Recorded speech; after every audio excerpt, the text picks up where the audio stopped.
Et si vous optiez pour un potager perpétuel et durable, avec des légumes qui vont repousser tout le temps, des légumes vivaces. Vous savez, au potager, la plupart des plantes sont soit annuelles, soit bisannuelles, et il faut les replanter pratiquement chaque année. Là, si vous optiez pour des légumes vivaces, eh bien, c'est ce qu'on va voir maintenant.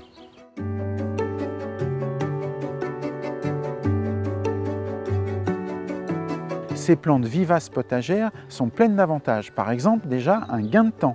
Vous ne serez pas obligé de les semer ou de les planter chaque année.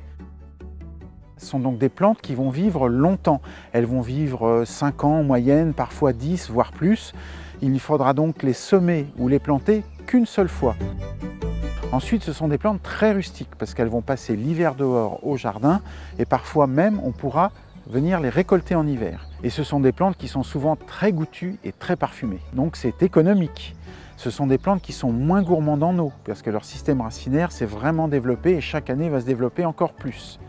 Ce sont des plantes dont les récoltes vont aller croissantes. La première année, forcément, il faut qu'elles s'installent. Elles ne vont pas donner beaucoup. Mais ensuite, vous aurez des récoltes de plus en plus abondantes, de plus en plus précoces et de plus en plus tardives. Ce sont donc des plantes dont l'entretien est minimal. En plus, elles résistent bien aux attaques des maladies et elles sont moins attaquées aussi par les prédateurs. Parmi toutes ces vivaces potagères, j'ai choisi en particulier la roche Bon-Henri. C'est une sorte d'épinard sauvage dont on va ramasser les feuilles au fur et à mesure des besoins et les manger en salade par exemple. J'ai choisi aussi un chou perpétuel, le fameux chou d'Aubenton. C'est un chou dont on va cueillir les feuilles au fur et à mesure des besoins et qui va durer plusieurs années. Une plante aromatique que j'aime beaucoup qui est l'ail des ours. Alors il a besoin de pousser dans un sous-bois et c'est une plante dont on va pouvoir manger pratiquement toutes les parties. On va pouvoir manger les feuilles, on va pouvoir manger les tiges, on va pouvoir manger les boutons floraux et les fleurs. Les fraisiers aussi font partie de ces plantes vivaces qui vont durer plusieurs années et là j'ai choisi le fraisier abricot avec une saveur assez étonnante puisque ces fraises ont un léger goût d'abricot, ce qui est assez amusant.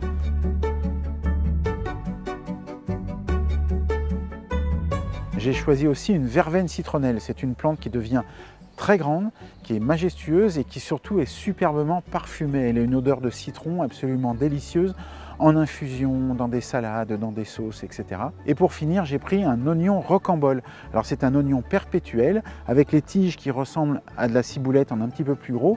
Il fait des petits bulbilles en haut des tiges. Ces bulbilles, on peut les manger, on peut s'en servir pour les replanter et il a la particularité d'éloigner les taupes et d'être très mellifère. Mais il existe de nombreuses autres variétés et espèces de vivaces potagères.